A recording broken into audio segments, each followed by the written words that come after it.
समर्थकों के साथ वहां से निकल गए। भारत और पाकिस्तान के बीच संघर्ष विराम की खबर से बॉर्डर वाले इलाकों में रहने वाले लोग काफी खुश हैं। सीमा पार से होने वाली गोलाबारी की वजह से इन इलाकों में रहने वाले लोग हमेशा खौफ के साए में रहते थे और फायरिंग की वजह से कई बार इन लोगों को बड़ा नुकसान भी उठाना पड़ता था। लेकिन दोनों देशों के बीच हुए समझौते की जानकारी मिलते ही इन लोगों के चेहरों पर खुशी दिखाई दी। इन लोगों ने उम्मीद जताई कि अब वो सुकून से रह पाएंगे। गवर्नमेंट की बहुत ही शुक्रगुजार है कि जो ये इस चीज़ पर बहुत ही मतलब पाबंदी होगी या आइंदा ऐसे मतलब कंट्रोल हो गया इस चीज़ का। हम बड़े बहुत ही शुक्रगुजार हैं और बहुत ही खुशी हुई इस बात पर कि किसी तरीके से हम सुकून की ज़िंदगी बसर करेंगे। हम ये दोनों मुल्कों से ये गुजारिश करेंगे कि ये जो शुरुआत की है इसको आगे लेके जाएं, क्योंकि जो गन है या जंग है ये किसी मसले का सलूशन नहीं है। और अब बात जम्मू कश्मीर की। 17 महीने बनाम 70 साल, नए जम्मू कश्मीर की दास्तान बस एक लाइन में छिपी है। 17 महीने में जिस तरह जम्मू कश्मीर की आबो हवा बदली है वो शायद विपक्षी पार्टियों को रास नहीं आ रही। खासकर जम्मू कश्मीर से आर्टिकल 370 को हटाने तो वो बिल्कुल भी पचा नहीं पा रही। लिहाजा वो बार बार सरकार से 17 महीने का हिसाब किताब मांगती रहती है। लेकिन इस बार जिस अंदाज में गृह मंत्री अमित शाह ने उन्हें जवाब दिया उसे सुनकर विपक्ष की बोलती बंद है।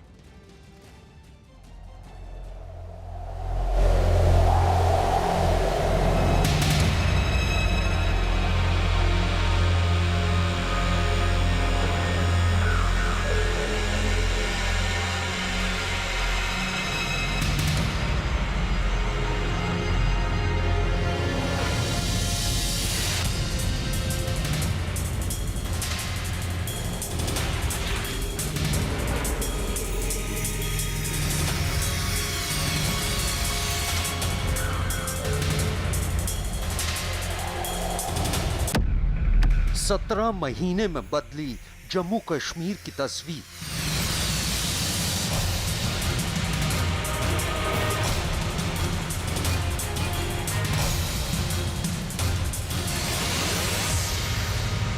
कश्मीर के ये खूबसूरत जन्नत जिसको हम कहते हैं, यहाँ एक national centre of excellence for winter sports academy शुरू करने जा रहे हैं।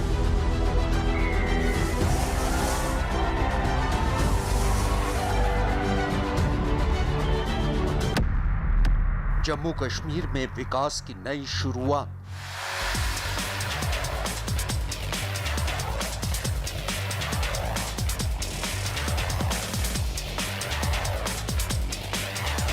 जम्मू कश्मीर से हुआ आतंक का सफाया।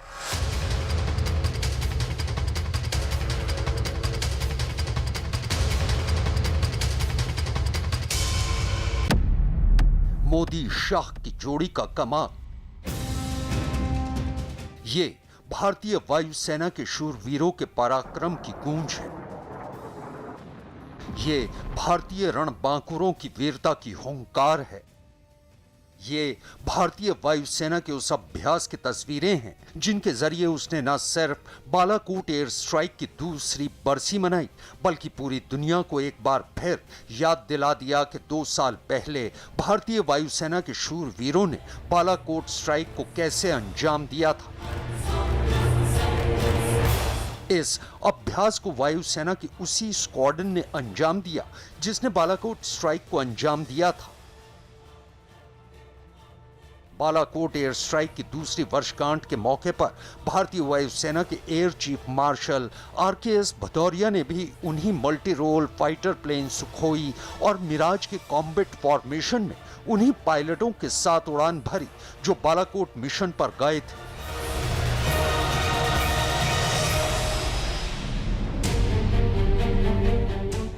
छब्बीस फरवरी को अगर भारतीय वायुसेना ने बालाकोट एयर स्ट्राइक की दूसरी वर्षगांठ मनाई तो 26 फरवरी को प्रधानमंत्री नरेंद्र मोदी ने भी वीडियो कॉन्फ्रेंसिंग के जरिए कश्मीर के गुलबर्ग में खेलो इंडिया विंटर गेम्स के दूसरे संस्करण का उद्घाटन कर पूरी दुनिया को नए जम्मू कश्मीर की नई तस्वीर दिखाई। इस मौके पर पीएम मोदी ने कहा कि खेलो इंडिया विंटर गेम्स के दूसरे संस्करण का मतलब है कि कश्मीर अब शांति की बुलंदियों की ओर बढ़ रहा है।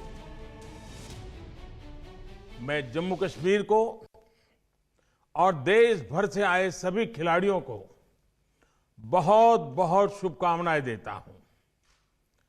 देश के अलग अलग हिस्सों से आए आप सभी खिलाड़ी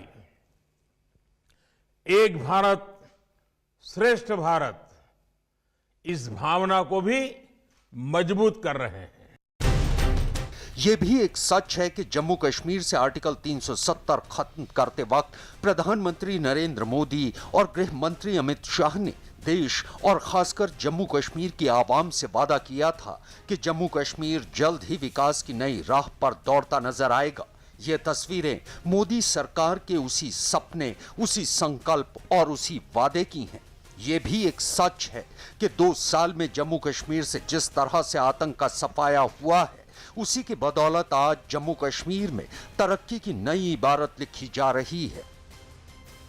जम्मू कश्मीर और लद्दाख में एक नए युग की शुरुआत हुई है।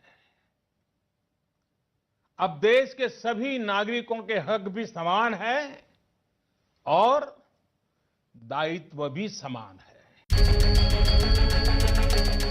जम्मू कश्मीर से आर्टिकल 370 हटने के महज 2 साल के अंदर ये नए कश्मीर की नई तस्वीरें हैं। ये तस्वीरें मोदी सरकार के उस वादे के पूरे होने की भी हैं, जिसे 2 साल पहले गृह मंत्री अमित शाह ने आर्टिकल 370 हटाते वक्त किया था।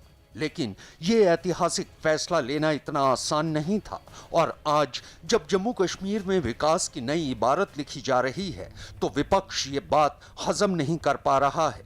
संसद में कांग्रेस ने जम्मू कश्मीर में मोदी सरकार से उसके किए काम का हिसाब मांगा तो गृह मंत्री अमित शाह ने उन्हें अपने गिरहबान में झांकने की नसीहत दे डाली और उन्हें याद दिला दिया कि 70 साल तक सत्ता में रहने के बावजूद उन्होंने जम्मू कश्मीर के नाम पर सिवाय वोट बैंक राजनीति के कुछ नहीं किया और देश को धारा 370 के नाम पर गुमराह करते रहे।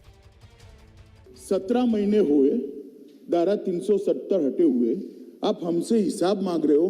70 साल आपने क्या करा, इसका हिसाब लेकर आए हो क्या किया 70 साल? और अगर 70 साल ढंग से चलाते तो हमसे हिसाब मांगने का समय ही ना आता।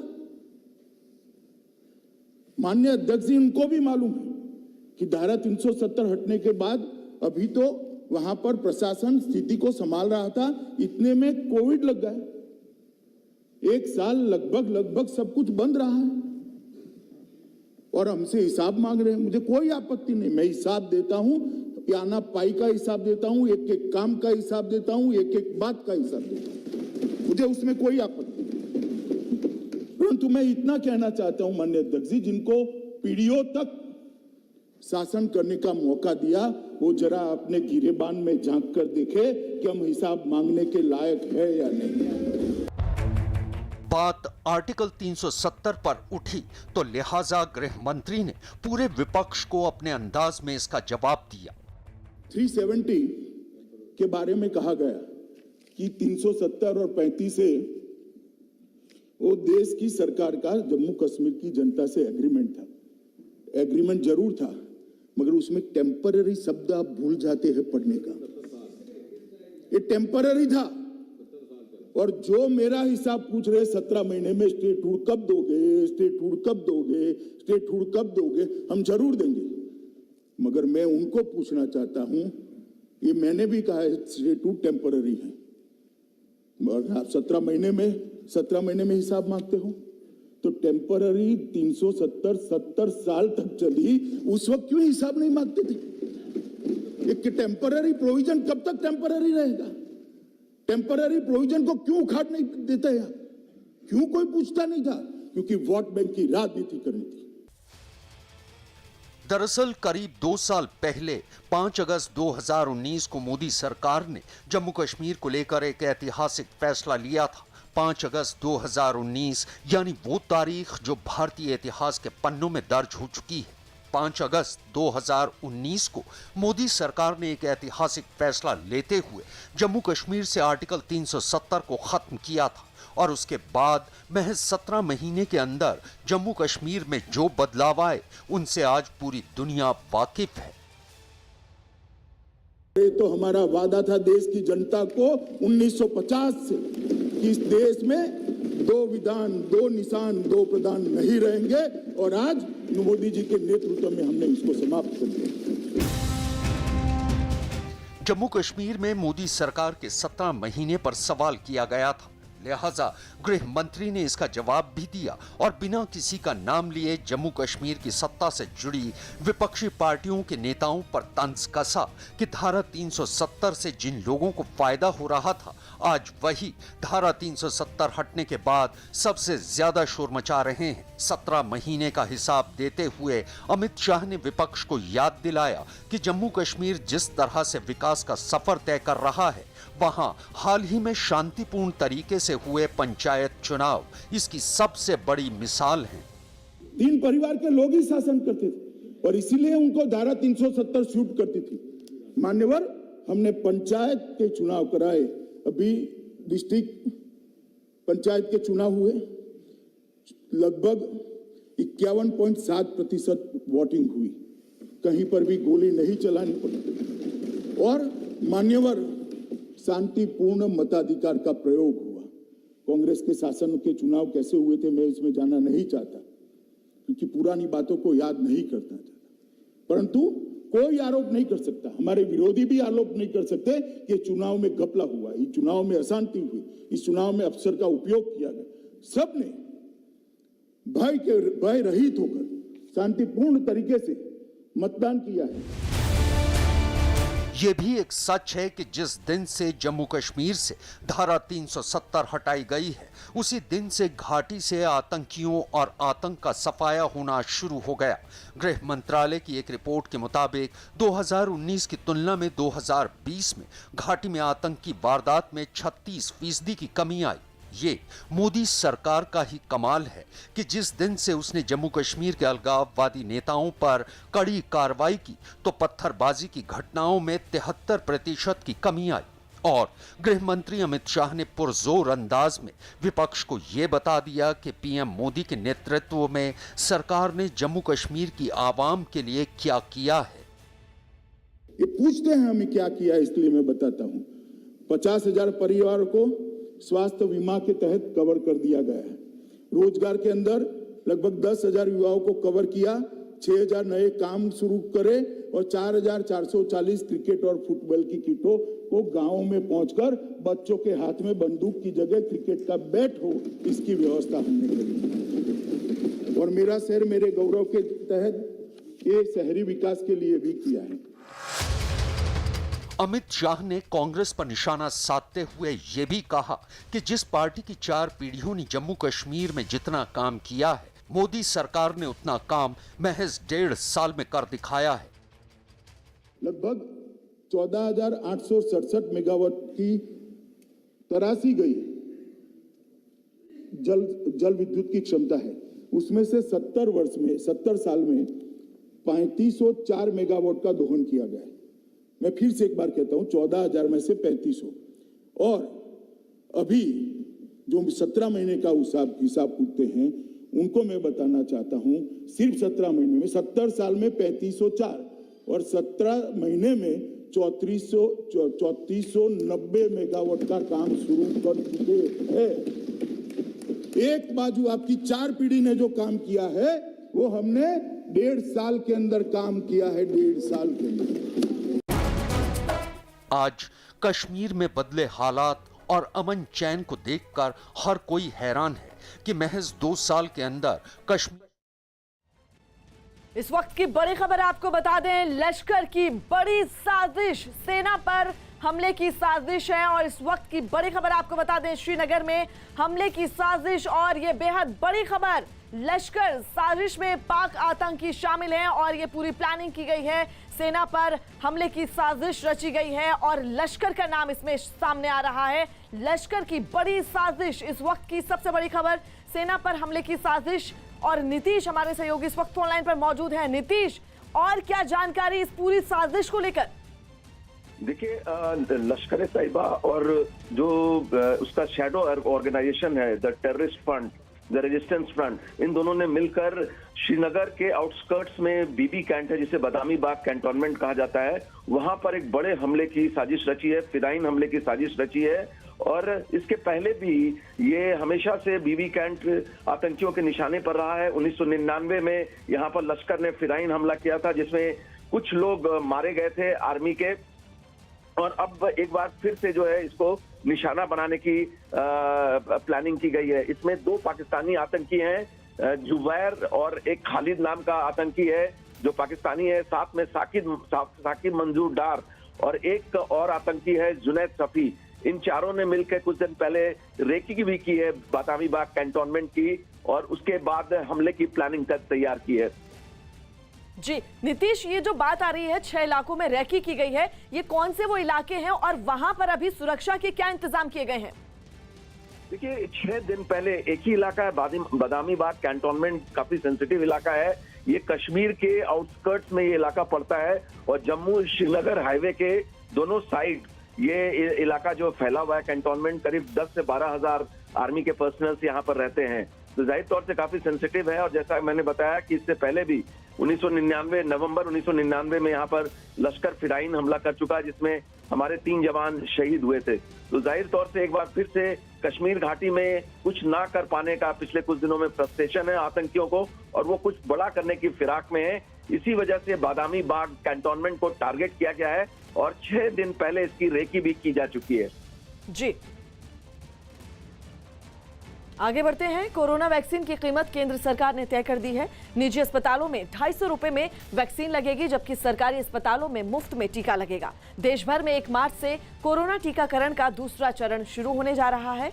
इसके तहत 10,000 सरकारी केंद्रों और 20,000 निजी अस्पतालों में लोगों को कोरोना वैक्सीन लगाई जाने की योजना है।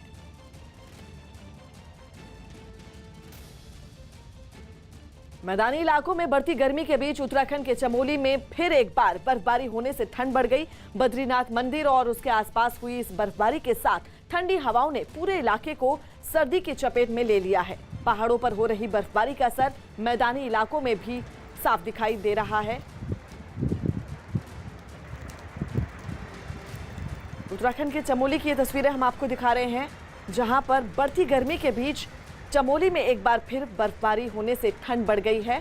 और देखिए किस तरह से चारों ओर सफेद चादर आपको दिखाई देगी। बद्रीनाथ मंदिर और उसके आसपास बर्फबारी के साथ ठंडी हवाएं भी चल रही हैं, जिसकी वजह से पूरा इलाका सर्दी की चपेट में आ गया है। और पहाड़ों पर लगातार हो रही बर्फबारी का असर मैदानी इलाकों में भी होने की संभावना है। गृहमंत्री अमित शाह तमिलनाडु दौरे पर चेन्नई पहुंचे। एयरपोर्ट से निकलते ही बीजेपी कार्यकर्ताओं के साथ ही सैकड़ों लोगों की भीड़ उनका स्वागत करने के लिए उमड़ पड़ी। लोगों का उत्साह देख अमित शाह भी काफी दूर तक पैदल चलते रहे और लोगों का हाथ हिलाकर अभिवादन किया। इस दौरान उनके साथ कई बीजेपी नेता भी दिखाई दिए। भीड़ में मौजूद लोग गृहमंत्री की एक झलक पाने की कोशिश में धक्का मुक्की करते हुए भी नजर आए, जबकि भीड़ में मौजूद कुछ लोग भारत माता की जय के नारे लगाते हुए भी दिखाई दिए। तमिलनाडु में अमित शाह आज कई चुनावी रैलियां करेंगे और इसके साथ ही पुदुचेरी में एक जनसभा में हिस्सा लेंगे।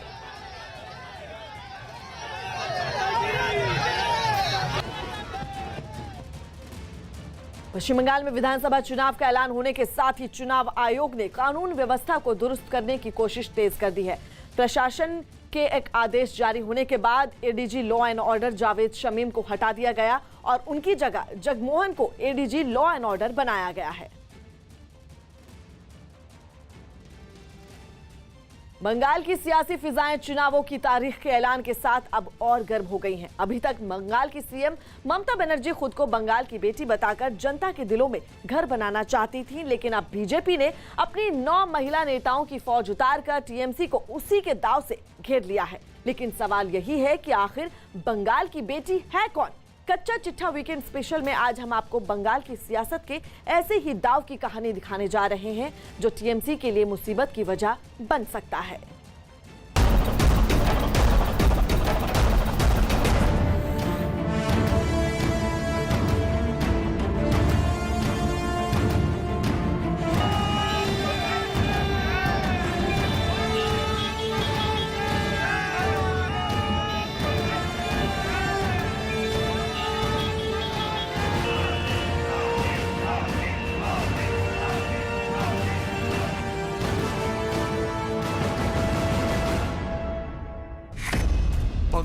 में 7वें आसमान पर सियासी जंग।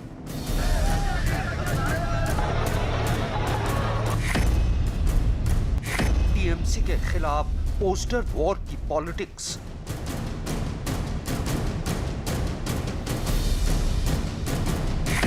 चुनावी दंगल में आखिरी दांव का दौर।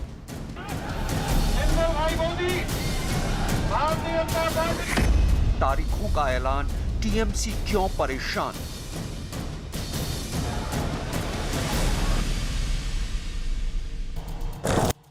बंगाल में चुनाव की तारीखों के ऐलान के साथ ही सत्ता और विपक्ष में आखिरी दौर की सियासी जंग शुरू हो गई है। वार पलटवार का जो सिलसिला जुबान तक सिमटा था, वो बंगाल की दीवारों पर पोस्टरों के जरिए भी उतर आया है। इस पोस्टर पॉलिटिक्स में अब नया दांव चला है बीजेपी ने, जिसने पार्टी की महिला नेताओं की तस्वीरों वाला पोस्टर जारी करते हुए ममता बनर्जी को घेर लिया है। पोस्टर में बीजेपी ने कहा है, बंगाल को अपनी बेटी चाहिए, बुआ नहीं। इससे पहले टीएमसी ने कुछ ही दिन पहले नया चुनावी स्लोगन बांग्ला निजेर में के ई चाय जारी किया था, जिसका मतलब है कि बंगाल को अपनी बेटी चाहिए। टीएमसी के इसी स्लोगन के जवाब में बीजेपी ने यह नया पोस्टर ट्वीट किया है।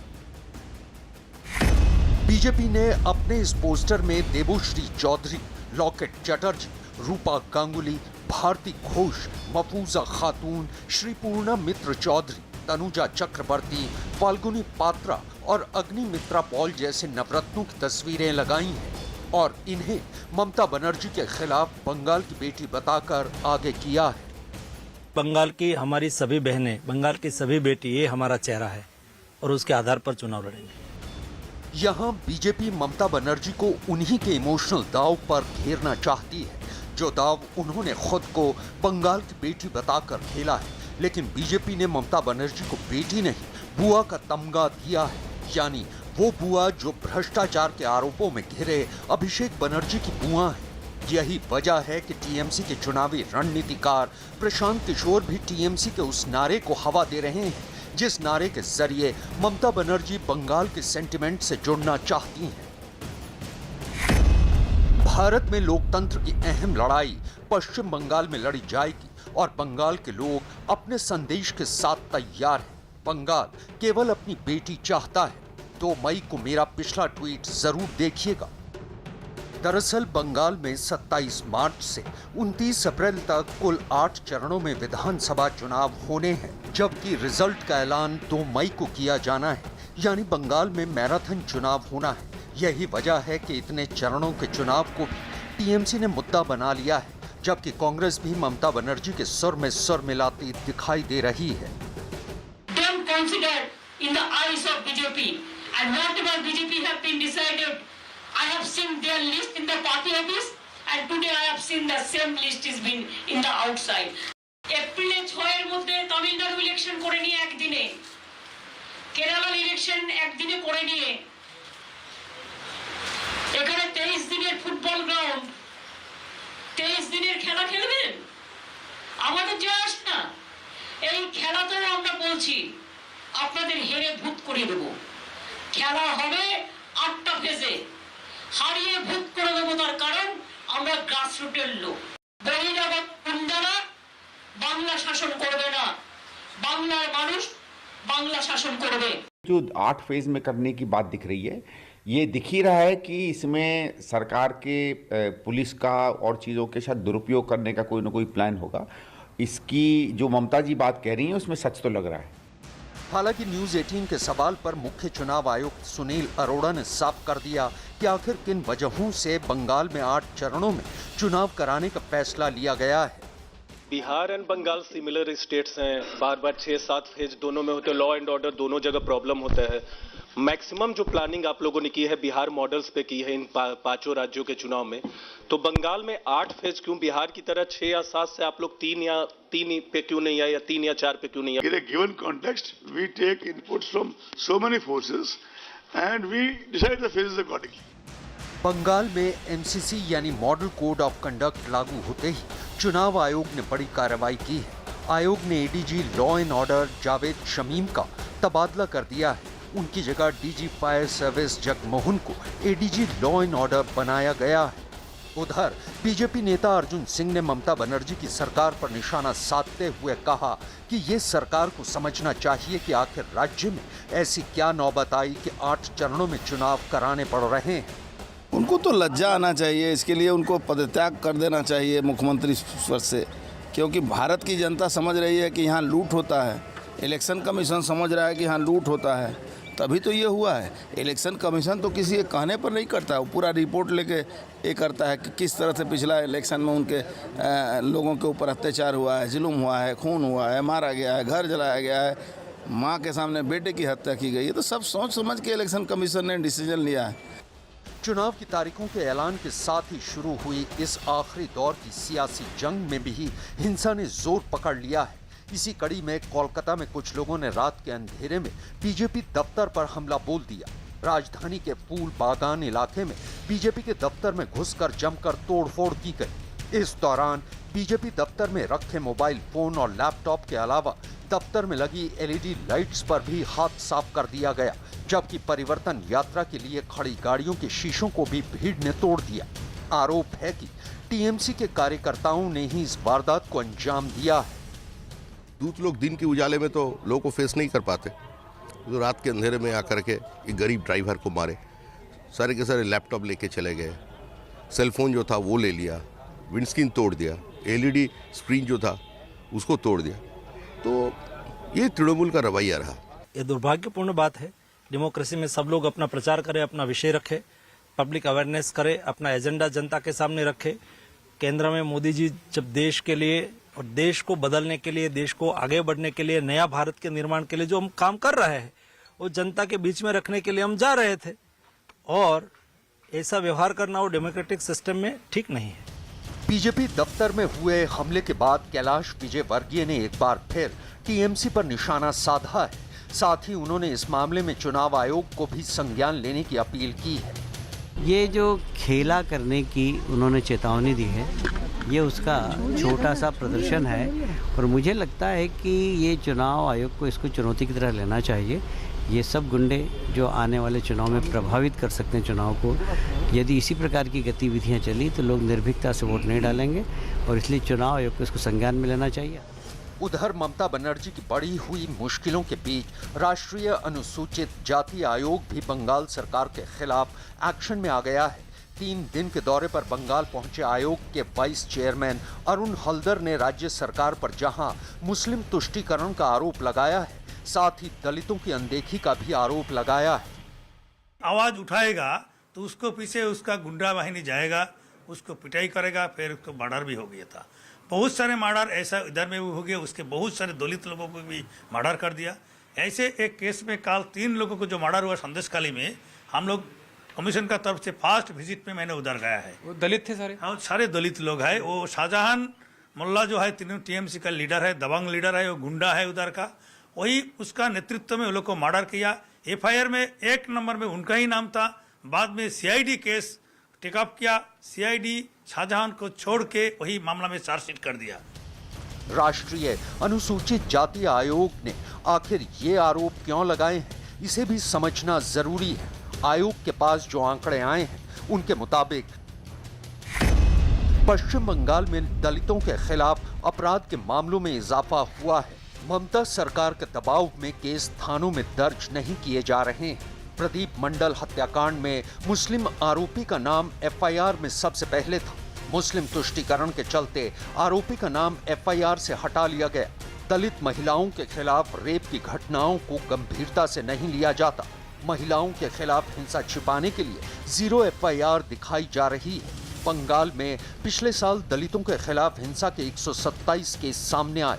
बंगाल में कई केस ऐसे हैं जिनमें दलितों को डरा धमकाकर चुप कराया गया। बहुत केस है, बहुत सारे केस तो हमारे पास आता ही नहीं है, क्योंकि इसमें डर पर्दा करके रखा है। वो लोग दलित लोग है, गरीब लोग है, वो किसका पास जाएगा।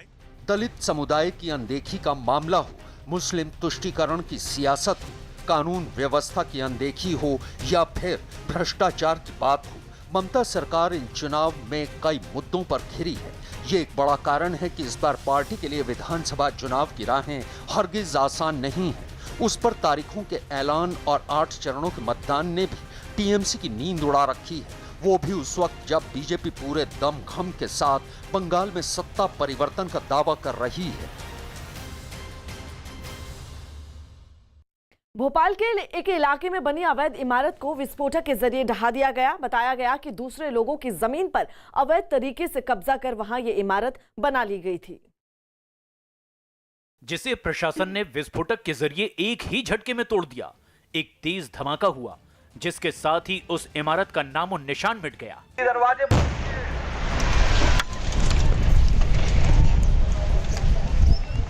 धमाका होते ही पूरे इलाके में धूल का गुबार फैल गया। इससे पहले प्रशासन ने एहतियात बरतते हुए उस इलाके में रहने वाले लोगों को धमाके की खबर भी दी। बिल्डिंग में ब्लास्ट होने वाला है, आप लोग अपने छतों से नीचे आइए, घर पे रहिए, अंदर रहिए, खिड़की दरवाजे बच्चों को अंदर रखिए। हालांकि प्रशासन की अपील के बावजूद कुछ लोग इस कार्रवाई को देखने के लिए वहां जुट गए। उनमें कुछ इसका वीडियो बनाते हुए भी दिखाई दिए। कांग्रेस नेता राहुल गांधी ने अपने तमिलनाडु दौरे पर केंद्र सरकार और प्रधानमंत्री पर हमला बोला। तमिलनाडु में कांग्रेस नेता राहुल गांधी ने एक जनसभा में हिस्सा लिया। इस दौरान उन्होंने केंद्र सरकार और प्रधानमंत्री पर जमकर हमला बोला।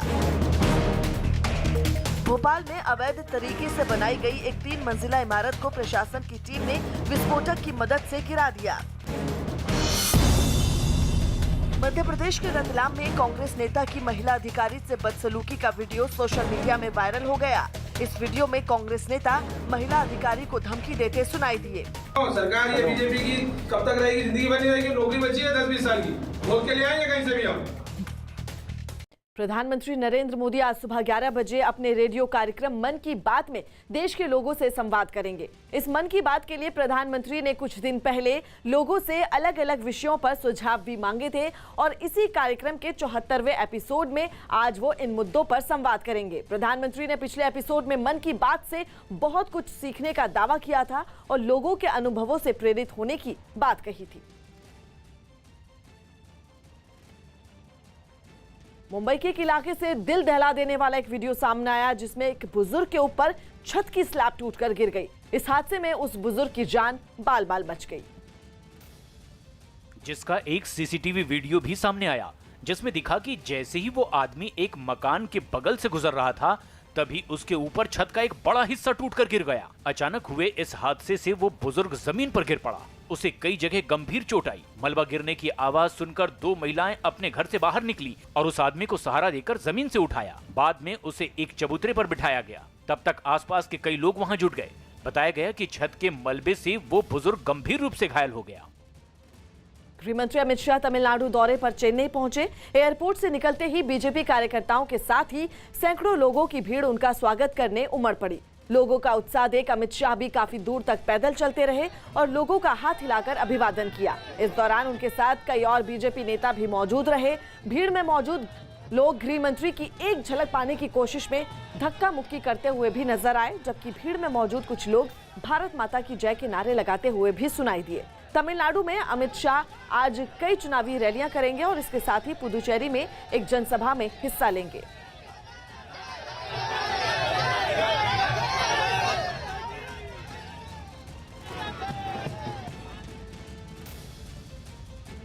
टीवी पर पहली बार शुरू हुआ है एक अनोखा शो यंग जीनियस। आज दोपहर 12 बजे न्यूज 18 इंडिया पर देखिए 14 साल की लड़की जो है टेबल टेनिस की जान और हरियाणा की शान।